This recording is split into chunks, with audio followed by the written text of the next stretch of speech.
asalaamaaleykum wa rahmatulah taala wa barakatu mbokk yi seetaan chaîne def gis télé bii di def ngeen di gis maa ngi leen di nuyooti bu baax a baax tey nag ganu bés bi incha allah rabbi moom lañ leen indil seen premier numéro fii ci biir def gis TV di bëggee bu baax a baax Omar Diop nga xamante ni moom moo nekk ci technique bi di ñaan yàlla mu yàgg fi lool te ànd ak wér di bëggee bu baax sëñ Baara Ndiaye ak soxnakat yi Baara Ndiaye di bëggee ñi nga xamante ni yëpp ñooy bëggee def gis TV di leen wax nag chaîne baa ngi noonu di defati ngeen di gis kon nag di leen bës li nga xamante ni mooy touche cloche bi ngeen di abonné saa su ne di liker ba pare di def seen ay commentaire day tax ñu mën a gën a kontaan tey nag ganu bés bi premier numéro bi ñu dem nag ba dëkk bi nga xamante ni mooy Bambey fekk fa ki nga xamante ni doomu Bambey la ñu gën ko xam si Amadou Ndiaye ñii di ko wax Oustaz Ndiaye moom mooy tur bi gën a siiw balaa dara mbokk yi dañ leen di bàyyi ak moom mu nuyoog yéen sëñ Oustaz Ndiaye asalaamaaleykum wa rahmatulah taala wa barakatu noo def. maaleykum salaam wa rahmatulah taala wa barakatu.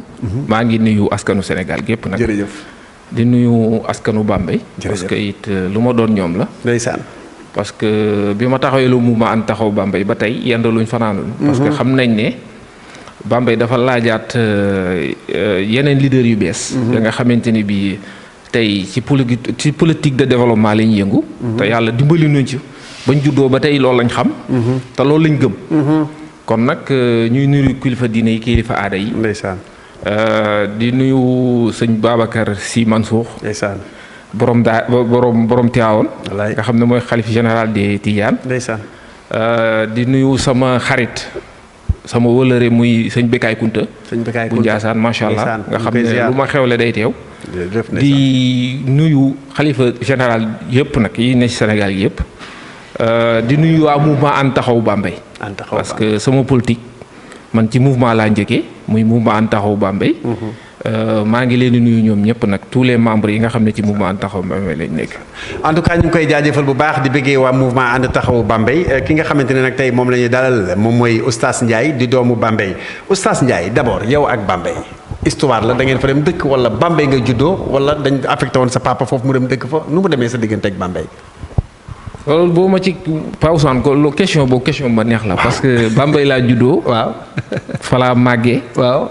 falaa jàngee falaa fubale nawetaan parce que jour nawetaan laa woon nekkoon ci activité nawetaan yi ci activité mboolem daal luy nga xam jeunesse baa ngi ci rek maa ngi ci woon. ban poste nga doon def. man attaquant laa woon. attaquant ban équipe. fubal naa nag équipe yu bari mais bi sama koñ formé muy ASC Entente. ci laa ñibbee nag. ba ni ma bàyyee football musuma dem beneen. kon xam nga Pape Mar Gueye. bu maax xam nga ko bu baax waaw kooku sama xarit la maa ngi koy ziar bu baax di ziar grand frère am Pape Gueye ñoom Rama Gueye ñooñu nga xamante ni samay mbokk lañ samay doomu ndey la ndax Bambey moom dafa nekk dëkk boo xamante ni dëkk bu ma neex la ma bëggoon xam nag tey jii Oustaz Ndiaye relation ak waa Bambey. suma relation ak waa Bambey mooy li may wax rek mooy nit ku ne fa nga dëkk nga am. wallaay man Bambey laa am chaque jour dama naan ku am sa Dakar téyel ku am sa Thiès téyel man Bambey laa gëmuma beneen dëkk. tous les week-ends maa ngi Bambey 15 ans laa def Dakar mosuma fi passé week-end tous les week-ends damay dem. parce que loolu laa gëm. ndeysaan fa laa am kër fii liggéey moom ma booleeg ñoom. muy Dakar. waa Bambey nag xam ne it ñoom it parce que li may wax rek mooy dëkk boo dëkk. nee naa leen Bambey du kenn mooy jóge ci àll ba ñëw duñu ko defaral ñun doomi dëkk ba. ñoo war a mën a am taxawaay. doon taxawaay ba nga am taxawaay bu responsable la pour mën a yóbbu tey Bambey fi mu nekk parce que Bambey ñëpp a xam ne dëkk la ba nga xamante ni bii mooy le département bi nga xam ne moo gën a ndóol ci département yi. ah bon ça c'est sûr. Bambey moo gën a ndóol ci département yi yëpp. kon loolu waxoo ko rek pour genre jéem a frustrer njiit ya fa ne. non parce que man nee naa ku liggéey. mën a liggéey nga parce que man façon nit boobu laa quoi. parce que je ne triche pas parce que li may wax rek. man yaakaaruma dara ci benn leader politique nii rien du tout. man Bambey laa gëm. ku gëm Bambey ma jàppaleel ku mun Bambey góoma la. suñu problème nag sama problème ak ñoom mooy ni ñu jàppee Bambey man góoma loolu. nan lañ jàppee Bambey. parce que dañuy fooy askanu Bambey. ah bon les leaders yi fa nekk ci télé laay waxee xam nañ bu baax li may wax parce que li la koy wan mooy élection ba élection nga leen di gis Bambey. la plupart les leaders yi nga xam ne ay responsabilités état moo la ku mel ni président Macky Sall moo leen jox ay responsabilités. tey bala nga leen a gis élection yooyu jot nga gis leen boo leen wooyee doo leen jot loolu population bépp xam nañ ko ci ñoom. ah bon oui. li may wax nii li may wax lu leer laa lay wax. faale wuñu Bambey. faale wuñ waa Bambey liñ gëm mooy seen bopp liñ fa nekkee mooy seen bopp parce que loolu loolu du lu ñuy loolu xam nga li ma lay wax. mooy Bambey man avant may génn di def benn émission. def naa fa émission mbedd mi. li fa ne liñ naan lu ne fànn kenn du ko jeex. waaw c'est vrai. Bambey amut Bambey tey booy xool Bambey amul assainissement. Bambey marché bi ñëpp gis nañ ñu mel. gis nañ ne am na koñ nga xamante ni bii tey biir Bambey biir commune. koñ yu amul ndox amuñu courant. te pourtant autorités yi fa ne ñu ngi koy gis. est-ce que Bambey aussi am na ay revenus yoo xamante ni dina permettre autorités yi fa ne mën a liggéey Bambey. non xam nga revenu. nit bu fekkee dañ laa fal da ngay dem wuti lu dunda dëkk bi. pour yow gars yi loolu laa gëm non parce que li la koy wan mooy mosuma gis benn responsable politique ba nga xamante ni bii yor nga ndomboog tànk biir Bambey toog ci télé bi défendre Bambey mosuma ko teg bët. ah bon. non même assemblée nationale ña fa ne ñëpp waxi politique la ñuy wax. mais Aïda Mbodj ñëpp xam nañ ni bañ nañ sax ba naan ko la Lion de Bambey Pape Diouf defe naa moom aussi Bambey lañ ko xamee ak l'actuel maire ñooñu ñëpp fu ñu toog dañuy revendiquer Bambey. xam nga au moins benn intérêt. di wax la nga xamante amul. parce que it li may wax rek. man nit ñi fa ñu teg politique teguma politique. man politique mooy yërëm sa askan. politique mooy taxawu sa askan. mais li may lay wan parce que sama papa PDS la nekkoon. doonoon président des anciens du PDS. d'accord doonoon adjoint maire Pape Diouf. li may wax ni lu leer la voilà man damaa doon politique. mën naa koo wax quoi parce que li ma ci dugal sax ba tey mënu ma ko comprendre. léegi nag. xam nga kon au moins intérêt di wax la nga xamante ni du dëgg. mais Bambey bougé wul. Bambey depuis Père Senghor tey gisuma fu Bambey dem Bambey tey boo yeewoon. mais Bambey am na université. quand même Bambey am na stade. quand même Bambey dëkk bi tur bi dem na fa sori ñëpp xam nañ Bambey est-ce que aussi yow da ngay jël rek di ŋàññi Bambey pour jéem am benn position bi. non déggoo li ma la wax. man politique du métier. man def ma ko métier quoi. parce que it li ma am du ma ministre du ma député du ma dara. salaire laa am ak samay bonne volonté yi may jàppale. te mën naa am la ma fay def ñoom ñi yor ndomboy tànk defuñu ko fa. kon uma benn soxor wala soit ma leen di attaquer pour attaquer. li may wax ñoom ñoo la gën a xam ne booy bi li muy wax dëgg la. kon loolu moo la poussé nga créer mouvement ànd taxawu Bambey. looloo tax nag ma doon def social. di bokk ci activité nawetaan yi. mais ba ma demee ba xam ne Bambey ni muy doxee franchement parler leader yi dañuy jariñoo Bambey mais jariñun Bambey. ma ne il est temps nag parce que man amu lu ëpp Bambey amu lu gën Bambey. ñoom taxawuñu Bambey. non parce que ñoom bu leen neexee tey ñu toog Dakar pendant 3 mois 4 mois du ñëw Bambey. ou bien 5 mois man nag tous les week-ends damay dem Bambey kon man. dama war a am nañ ci part de responsabilité. fooye gi ñuy fooye. ñun suñu genre yi am nañ ci part de responsabilité. moo tax ma ne la fi amoon jóge na fa dootu fa am. parce que li la koy wan mooy sama dernière sortie am na ku ma woo ne ma booy gars yi mere nañ la. ah bon waaw. même émission mbedd bi ma def génn ni Bambey mel. ak melokaan bi Bambey mel. ak la nga xam parce que sosuma du lu ma sos. lu ne fàng la mais am na ñoo xamante ni dérangé na leen am na ñoo xam neexu leen. ci Bambey mais man mu neex leen ak autorités yi dama koy wax di ko waxaat. utuma lu neex benn ministre wala benn député wala benn maire. lii dëgg laa gëm nit ki da nga war a taxawu sa askan. parce que loolu lañ la fa tege. parce que yow yaa ñëw laaj daagaan baataw askan wi. parce que kenn fekku la sa kër ne la kaa yor dëkk bi. da ngaa ñëw ne fal leen ma liggéeyal leen. kon lii dëgg mooy nga liggéeyal askanu Sénégal. kon daal maire ba deful dara Bambey. maire bi déggoo li ma puusut paasut. maire bi puusul paasul. non xam nga lan la ñuy. kon daal Bambey va très mal. xam nga ban politique la ñuy politique. politique gu dóor sax laa ko mën a jàppee. parce que li la koy wan mooy récupération politique moom ñoo ci aay. politique gu dóor. non récupération politique la ñuy def. ñoo ci aay. da ngay gis nit organiser daraam biir Bambey pour luy jariñ askan mi ñëw dugal ci seen loxo pour wane ne def récupération politique. man li ma jaaxal sax mooy concernant seen maire bi comment il s'appelle encore. Assane Dia dégg naa moom Yewwi la ne woon après ba mu faloo la dem Benno Bokk Yaakaar c'est vrai. mais qu'est-ce qui s'est passé réellement transition bu gaaw boobu ci man la njëkkee. parce que je suis le coordinateur départemental. ci élection locale yi maa teewaloon le président Bougane Gueye Dany. département Bambey. tey gëm sa bopp bu ñu ko tuddee Bambey man mii la. c'est grâce à yow. waaw bi ma taxawalee sama mouvement. nit dox sama diggante ak moom ñu ànd di liggéey. non dinañ ñëw ci Bougane léegi maire bi laa bëgg li mu transhumé. non transhumé dama lay wan ne ak yéen nan ngeen ko concevoir. non dama lay wan ne ci ñum la njëkkee. war ñu dem Yewwi Askan Wi bi ko Yewwi Askan Wi fale comme maire. mu transhumé dem ci le président Macky Sall mais dañ ko koy nangul. mais non xam nga la moo tax ñu koy nangul. il est libre mais président Macky Sall moom war naa xam ne parce que gars yi parfois dañ lay tromper da ngay yaakaar ne. am nañ mbooloo am nañ base fekk ne dara nekku fa. d'accord. parce que bu doon Aïda Mbodj l'honorable député Aïda ma koy nuyu de passage. du mës a doon maire Bambey. li ma wax c'est clair chaque jour dama koy wax. Assane Dia amul juróomi nit Assane Dia bu ñu xëccoo woon maire Bambey suba ma gañe ko. waaye nag non franchement nag oustaz li ngay wax nit bu dem ba nekk maire Bambey nga naan amul juróomi nit loolu aussi. non est-ce que c'est pas xam nga lan moo la koy wan xam nga lan moo la koy wan. man dama jàpp ne un leader. sa base politique yow da nga leen a war a gëmloo sa bopp. man sama base gëmloowu ma leen président Macky Sall gëmloowu ma leen le président Bougane Gueye Dany sama bopp laa leen gëmloo parce que maa def li tax ñu gëm ma président Bougane ba mu fa ñëwee dañ ne ko ñun gëmuñu la. kii lañ gëm bu lay bañu lay ba. mais yow da nga bàyyi Bougane. mais loolu leer na. da nga bàyyi Bougane lan moo tax. non loolu leer na. qu'est-ce qui s'est passé entre yow Bougane lan moo xam nga man ànd nawle laa gëm. man awuma ànd ba nga xam yow yaakaar nga ne yaa gën ñëpp. yaakaar nga ne nit dañu war di daw sa ginnaaw guddeeg bëccëg. kan la Bougane oo ma jot boobu waaw. moom loolu la yaakaar. Bougane même da nga koy woo soxla ko pour nga jot ko problème la. ah bon. boo ko envoyé message bu ko arrangé mu tontu la bu ko arrangé looloo tontu. est-ce que dafa ñàkk jot rek aussi. non du question ñàkk jot ñoo gën a ñàkk jot fuuf. c'est que ay hommes d'affaires lañ d'accord mais ñun it dañoo am suñu liggéey bu dul politique. comprendre nga li ma la. est-ce que waa Bambey yónni ñu ca yàkkamtuñu ay xale yu ndaw lañ. non lu leer laa lay wax taxawu Bambey. parce que ñun waa Bambey li tax man dañoo yónni yàkkamtuñu. parce que li ma lay wax rek ñun jàpp nañ ne ñoom waa Bambey jàpp nañ ne Amadou Ndiaye oustaz dafa am yërmande. ci askanu Bambey. ndeysaan dañoo xam ne oustaz Ndiaye politique boppam taxu koo jóg.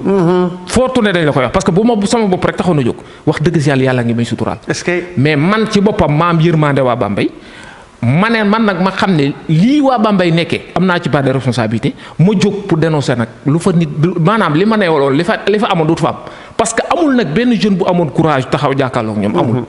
tey jii nag waa Bambey tey lan la ñu war a mën a xaar ci mouvement bi nga créé ànd taxawu Bambey lan la ñu mën a xaar ci yow. non ànd taxawu Bambey li man mi ngi ci.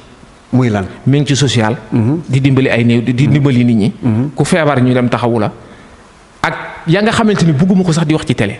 ak rajo parce que loo gis ci àdduna sutura daf ci baax. mais nag booy taxawu ay nit aussi ni nga leen di taxawoo c'est normal que na nga wax ko gars yi. xam nga non man góoma loolu non attends xam nga tey le projet des lampadaires. waaw yi nga xam ne tey maa ko def DV. loolu mën naa koo wax. parce que lu ne fàng la. mënoo koo nëbb. comprendre nga. reboisement yi may def. set setal yi may def. ak ay action ya nga xamante ni bii ay action ya nga xam mënoo koo nëbb muy ay safar gi koor gi jot nga joxe ay ndogu yooyu mënoo koo nëbb parce que loolu lu nit ñi gis la mais am na ya nga xamante ni bii je ne préfère pas may toog ci télé naan jàppale naa diw wala nangam man jàppale naa fi nit mu jàngi à l'étranger ndeysaan yàlla jàppale te pourtant du ma ministre du ma député du ma dara li ma man ak kës néew waa Bambey xam nañ ne maa ngi koy bokk ak ñoom loolu moo am solo mais guuma politique gu dunde sa askan dafa ñaaw sax. mais mouvement ànd taxaw Bambey ñaata membre ci nekk mouvement bi xam nga tey mouvement buy dressé lu mu tolloo. dégg naa amul sax 100 jeunes quoi. dégg naa non tur la nii rek quoi que de nom rek. mouvement taxaw Bambey man def naa samay émission dégg naa ñu ni mouvement bi amul sax 20 personnes quoi. non da ngay tooy yow ak sa ay copains la amis d'enfance ngeen toog créer mouvement. non attends ma wax la man. gis nga Bambey dama fa am cër dañ ma jox ci respect. dañ may li ma lay wax rek. gis nga dama juddoo Bambey yaroo fa màggee fa. kenn mënumaa jam baaraamu tuuba ci lenn. sama dignité laa mës a àndal sama ngor. parce que li la koy wan mooy leader yu bari bëggoon nañoo ànd ak man ay jamono. mais chaque jour dama mës a garder sama dignité. parce que damay xam ne ni comportement bi ñu am du comportement exemplaire. jikko ji ma gis ci ñoom du jikko yu nit ku baax. parce que taxawuñu askanu Bambey dañuy fooye askanu Bambey moo tax musuma leen a nangoo jege musuma nangoo ànd ak ñoom. musuma nangoo séq ak ñoom benn relation. mais instant bi ni temb yaa ngi ñu lay courtiser je pense. non. kenn courtiser wu la. non actuellement ni daal one way ngay def yow ak sa bopp rek ngay def. ak samay nit. ak sa ay jël sama yoonu bopp. loolu nag moo leen jaaxal. ànd ak mouvement ànd taxaw Bambey. mais mouvement ànd taxaw Bambey panel bi kese panel bi ma yor rek. presque 400 personnes la. ah macha allah. te bokkut ak paa yeeg maire yi xam nga ñooñu moom duñ dugg ci ay panel. nañ waxante dëgg. 400 personnes 400 personnes man li topp sama ginnaaw déggoo li ma la man mbooloo laa yor kafantuwuma réew ma fi ñu jëm ñoom ñoo la gën a xam ne booy bi fi mu jëm du ko ñoom bokk bu jógewut ci yàlla amut ku ma ci mën a tëj. mais ñu bëri it wax nañ ma ba Sonko ñëwee daf la woo ba yéeg ànd ak yow ci kaw oto bi ngeen yéeg Sonko di wax ak yow ñu bëri nag nee nañ Yewwi nga jëm Pastef nga jëm est-ce que c'est vrai loolu. non xam nga li ma lay wax rek. dégg naa loolu Aïda Mbodj sax moo koy tracté. moo koy dox xam nga li ma lay wax rek. information la am non attends Aïda Mbodj l'honorable député Aïda Mbodj ma koy nuyu de passage mooy le cas de Yewwi li ma booleeg ñoom parce que nekkuma woon Yewwi bi ma génnee élection locale yi dama suspendre samay activité biir gëm sa bopp toog jàpp sama njàmbur élargir sama base politique parce que dama ne la politique base man samay nit sama bopp laa leen gëmloowuma leen président Macky Sall gëmloowuma leen président Sonko parce que loolu laa jàpp ne loolu mooy le vrai base parce que li la koy wan mooy ba ma bàyyee Bougane ñëpp a ko ba ba nga bàyyee Bougane ñëpp a ko ba li may wax lu leer laa lay wax. léegi envoyé nañu fiche de parrainage ci parrainage yi passé. élection législative dama ko retourné waat fiche yi. c'est grave parce que kenn du ma ëpp fulla ak fayda. kooku léegi nag ñëwal sa diggante ak Sonko. sama diggante ak le président Sonko. c'est pas non attends. sama turandoo. non attends le président comme l'honorable député Aïda Mbodj. ba ma woowee ne ma. damaa laa bëgg a rencontrer. ma nangul ko. parce que nangul naa ko ay moromam. mën naa mooy loolu. la Lion de Bambey. mais bañ toogee. dama ne ko damaa bëgg nga jàppale ñu ci élection législative yi ma ne ko amul problème. yii passé dinaa ñëw jàppale leen ci élection législative yi mais bokkuma benn parti politique. biir Yewwi quantité la dafa am ay mouvement politique dafa am ay mouvement. am ay parti politique. d'accord man dama ne fu may tegati sama tànk dama koy xam. président Sonko nag bi mu ñëwee Bambey. waxtaan nañ. ñëpp seen nañ la ak moom. mais la ñu wax nag moom wax dëgg yàlla du ma ko toog ci télé bi di ko wax franchement parler. kon li anglais di wax wéeteen si ñu bëri nag nee nañ foofu Sonko dala doon débauché dala doon woo pour nga ñëw àndandoo ak moom. non ba nii may waxee ak yow. franchement parler suñu waxantee dëgg. bokkuma ci benn parti politique maa ngi biir Yewwi Askan Wi mais bokkuma ci benn parti politique dama koy répété di ko répété. mais loolu nan la mën a nekkee parce que nga nekk biir Yewwi Askan bi ba pare bokkoo benn parti politique. parce que gisaguma parti bu ma doy nañ waxante dëgg. gis nga nit booy ànd ak moom dafay doy ci engagement am ci ay jëfinam ak waxinam. man du ma topp riir mi rek riiru Pastef wala ma topp riiru PDS wala ma topp riir non man du ma doxe noonu man leader bi jiite. tey parti bu mu mën a doon damay jàngat say wax di la jàngat ba xam yow est-ce que réellement parce que gars yi nag kaay ma xamal leen de li ñuy wax la plupart li ñuy wax lépp gëmuñu ko. gars yi déedéet man maa la wax lii. gars yi ñu ci bari li ñuy wax gëmuñu ko. fii laa koy waxee ci télé bi. ñu ci bari li ñuy wax gëmuñu ko gëmuñu ci dara. dañuy wax ni rek seen bopp rek pour intérêt seen intérêt personnel kon de yàlla nañu yàlla jàppale ci en tout cas réew mi jaxasoo na léegi nag ñu bu ñu jógee ci Bambey moom la ñuy tëjee après ñu ñëw ci actualité réew mi assemblée nationale la fa xewoon fale ñu député yi coow lu bëri la fa amoon yow ba nga toogee en tant que jeune nga gis ñu falaat député yi ñëw xeex ba buddi micro yi buddi urne yi buddi ay affaire yuuxante bi sànnante xeme bi yow noo ko jàngatee loolu. loolu mënuma ko rafetlu. non en tant que jeune. mënuma ko rafetlu parce que dama jàpp ne buñ ne rupture li fi newoon baaxul. kon li ñëw li 14e législative moo war a gën a baax le 13e législative bi passé. parce que 13e législative bi ku ko gis nga xam ne franchement c'est du n'importe quoi. comprendre nga.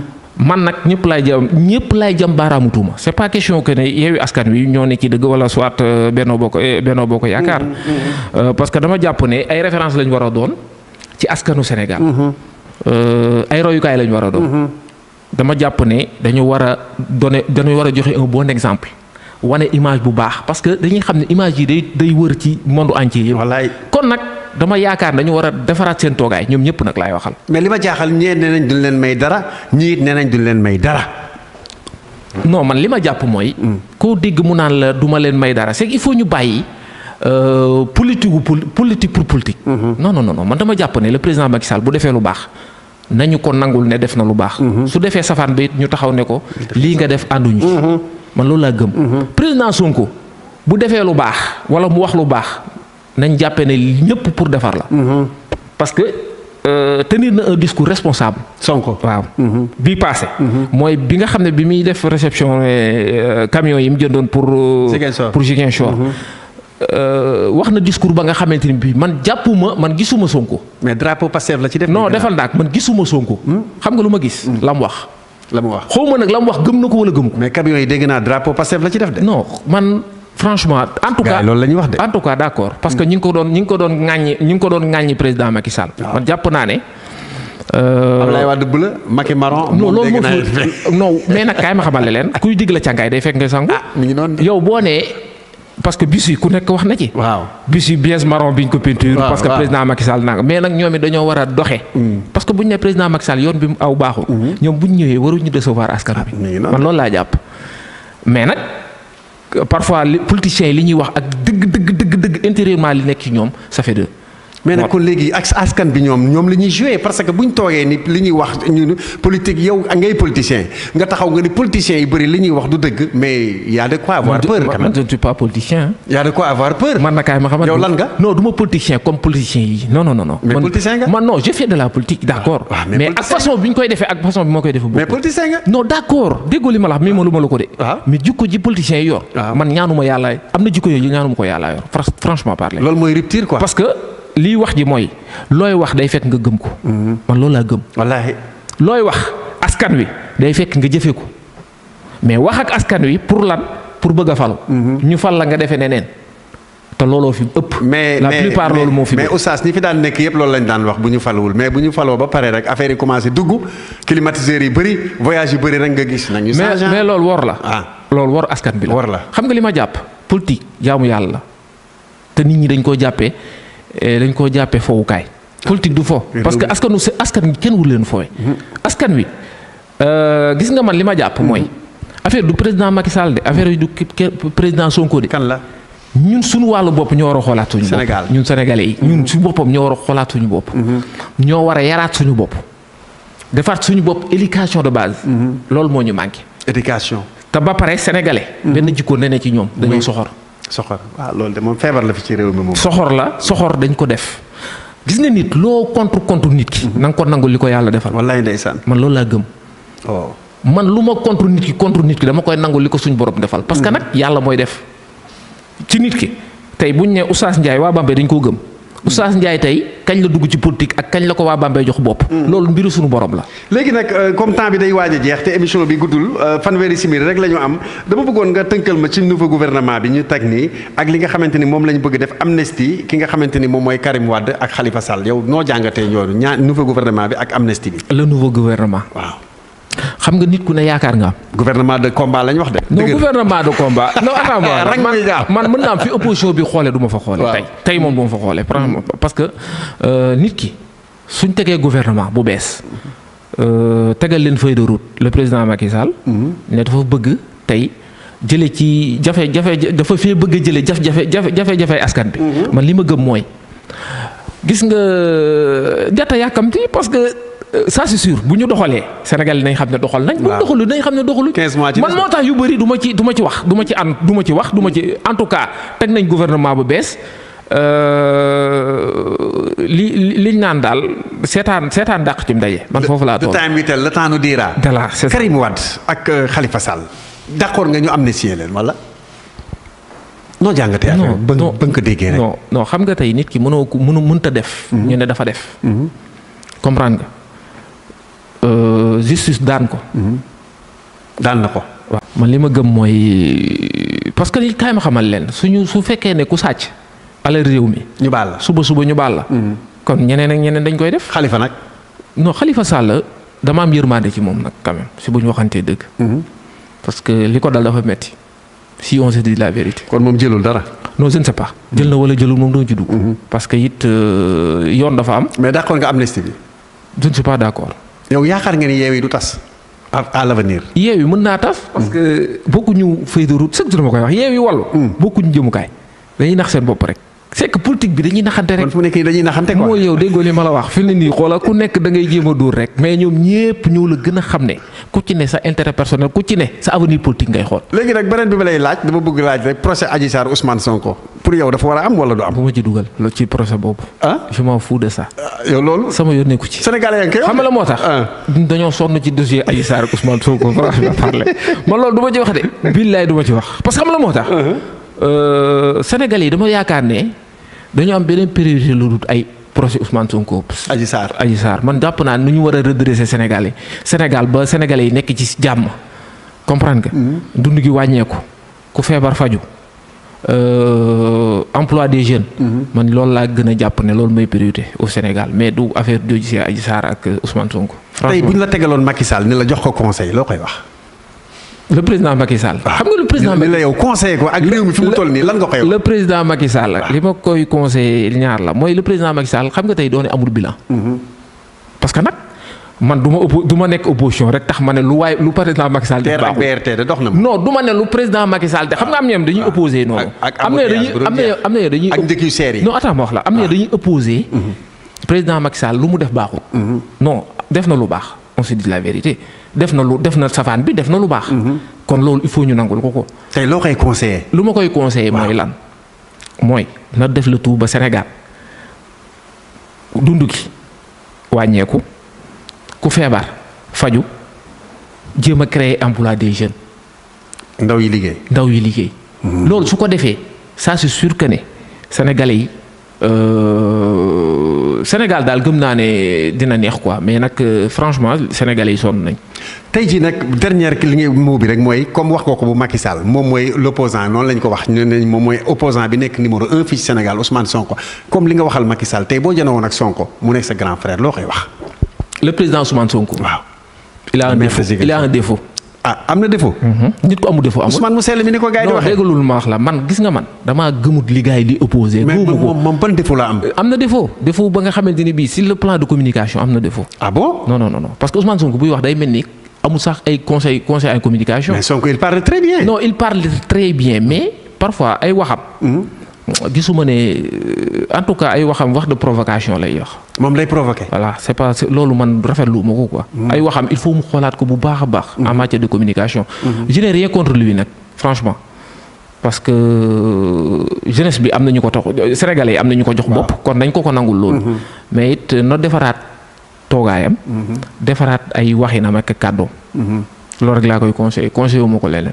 conseil bu fort la conseil bu am solo la tey Bambey lu muy xaar ci yow. Bambey lu muy xaar ci état bi ngay wax. waaw parce que. li muy xaar ci man lañ may xaaree. maa ngi koy def. lu muy xaar ci état muy lan maa ngi dénoncé. maa ngi wax. maa ngi jël sama alal di ko bokk ak waa Bambey. maa ngi xool li nga xam ne fa la samay moyen toll. ma leen cay jàppale loolu laa man fa ma mën a yem laa mën a yem. mais li ci des damay lancer un appel à le président Macky Sall ak gouvernement bi yëpp ñu gestu Bambey xam ne Bambey sonn nañ. Bambey dafa laaj. marché bi ñu paveel ñu ko. pavé marché Bambey. oui parce que loolu lu mënta ñàkk la. parce que marché Bambey ni mel ñaaw na. même tey bu yàlla tere tey bu lakk amoon biir Bambey pour nga accès fa pour nga am fa accès problème la. pour sapeur am fa accès janoog waa Bambey fii.